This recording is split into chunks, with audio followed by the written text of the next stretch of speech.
नमस्कार, टीवी9 राजस्थान पर आज की इनसाइड स्टोरी के साथ मैं हूं भविष्य त्यागी।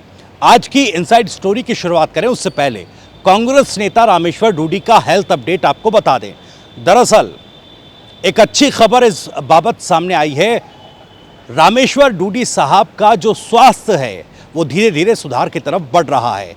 उनकी बॉडी में ऑक्सीजन लेवल जो है वो धीरे धीरे बढ़ने लगा है और जो उनका ब्रेन है, चूँकि उनको ब्रेन हेमरेज हुआ था जिसके बाद ब्रेन की सर्जरी करके वो क्लॉट जो है वो निकालना पड़ा था, अब ब्रेन भी 95% तक रिकवर कर चुका है।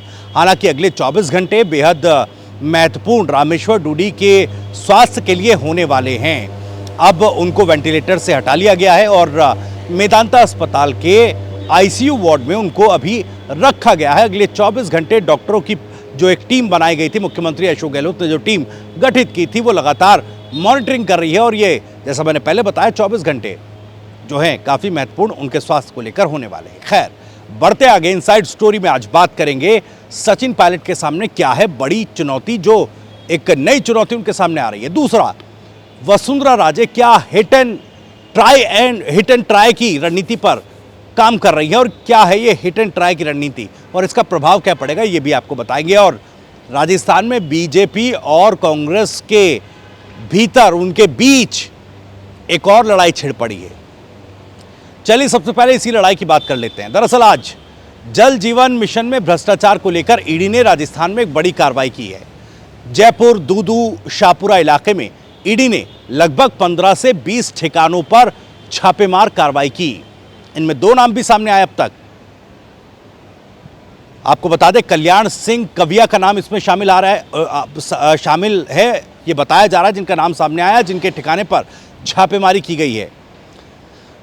कल्याण सिंह कविया कहा जा रहा है कि एक प्रॉपर्टी डीलिंग का वो काम करते हैं और उनके जो जल जीवन मिशन में जो कॉन्ट्रैक्टर्स रहे हैं, जो ठेकेदार रहे हैं, वो उनके काफ़ी करीबी हैं। उनके भाई भी जल जीवन मिशन में ठेकेदार रहे हैं और राजस्थान सरकार में एक मंत्री से बड़ी करीबी कल्याण सिंह कविया की बताई जा रही है। शाहपुरा में एक ठिकाने पर गणपति ट्यूबवेल्स के मालिक महेश, उनके ठिकाने पर भी छापेमार कार्रवाई की गई और ये 15 से 20 ठिकाने जो हैं अलग अलग, इन पर छापेमार कार्रवाई की गई है और कहा यह जा रहा है कि लगभग 4 करोड़ या इससे ज़्यादा का कैश इस छापेमार कार्रवाई में मिला है। यह भी जानकारी आ रही है कि सोने की ईंटें भी इस कार्रवाई में पाई गई हैं जो जब्त ईडी ने की है। लेकिन इससे पहले इस मामले में एसीबी भी कार्रवाई कर चुकी है। कई जो 2 इंजीनियर्स हाल ही में गिरफ्तार किए गए थे, उनके अलावा 3 और लोगों की गिरफ्तारी हुई थी। अब ये पूरा मामला देखिए, कई ऐसे महत्वपूर्ण दस्तावेज हैं जो एसीबी ने पहले ही जब्त कर लिए हैं। अब ऐसे में कहा जा रहा है कि जांच के लिए ईडी भी उन दस्तावेजों की मांग करेगी और एसीबी इस मामले पर पहले से जांच कर ही रही है। तो क्या ये संस्थागत एक लड़ाई जल जीवन मिशन में हुए भ्रष्टाचार पर बीजेपी और कांग्रेस के बीच बनती नजर आएगी क्या? खैर, इससे जुड़े जो अपडेट्स आगे सामने आएंगे वो भी सबसे पहले आप तक पहुंचाएंगे। अब बात वसुंधरा राजे की करेंगे, तो चलिए वसुंधरा राजे की रणनीति क्या है इसको बारीकी से समझने की कोशिश करते हैं परत दर परत।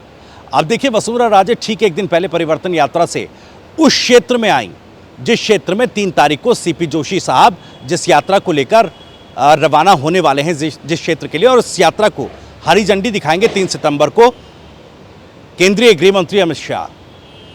तो क्या ये सीधी चुनौती पार्टी को भी है क्या कि देखिए, एक दिन पहले आकर इसी क्षेत्र में बिना किसी तय कार्यक्रम के भीड़ जुटाकर वसुंधरा राजे ने दिखा दी है। अब सबसे बड़ी जिम्मेदारी सीपी जोशी साहब के कंधों पर होगी कि जिस यात्रा को अमित शाह झंडी दिखा रहे हैं उसमें वो भीड़ जुटा पाते हैं कि नहीं। और एक दूसरा पहलू भी है, क्या कोई हिडन संदेश, कोई सीक्रेट संदेश भी वसुंधरा राजे ने अपने इस यात्रा के जरिए अपने कार्यकर्ताओं, अपने समर्थकों को दिया है क्या, ताकि जो वसुंधरा राजे का सियासी कद है वो और बढ़ सके? क्योंकि एक चैलेंज सीपी जोशी साहब के सामने भीड़ जुटाने का होगा और उसी पर निर्भर करेगा कि वो यात्रा जो सीपी जोशी साहब 3 सितंबर को अमित शाह की हरी झंडी के बाद लेकर चलेंगे वो सफल हो पाएगी या नहीं। इसको और थोड़ा बारीकी से समझते हैं। देखिए, सीएम दावेदारी को लेकर तो ये लड़ाई चल ही रही है। अब सीएम दावेदारों में किस किस का नाम है? पहले गजेंद्र सिंह शेखावत साहब के नाम की चर्चा चली। उस वक्त भी मुख्यमंत्री अशोक गहलोत ने जब संजीवनी क्रेडिट कोऑपरेटिव घोटाले के आरोप उन पर लगाए तो ऐसा लगा कि ये जो दावेदारी है अब कम से कम बीजेपी ऐसे नेता को नहीं उतारेगी जिस पर भ्रष्टाचार के आरोप लग रहे हैं। तो दूसरी तरफ अब चुनाव नजदीक आते आते जब कमेटियों का गठन हुआ तो मैनिफेस्टो कमेटी जो है बीजेपी की, उसका चेयरमैन जो है अर्जुन राम मेघवाल साहब को बनाया गया। उन पर भी पार्टी के ही विधायक कैलाश मेघवाल साहब ने बड़े भ्रष्टाचार के आरोप लगा दिए और प्रधानमंत्री मोदी को चिट्ठी तक लिखने की बात कह दी। अब देखिए, वो भी भ्रष्टाचार के दायरे में गिर गए हैं। तो ऐसे में स्वाभाविक तौर पर ये अंदाज़ा लगाया जा सकता है कि पार्टी ऐसे चेहरों पर तो दांव नहीं खेलेगी जिन पर भ्रष्टाचार के आरोप लगे, क्योंकि आने वाले समय में फिर पार्टी को ही वो थोड़ी अनकंफर्टेबल सिचुएशन में डाल सकते हैं।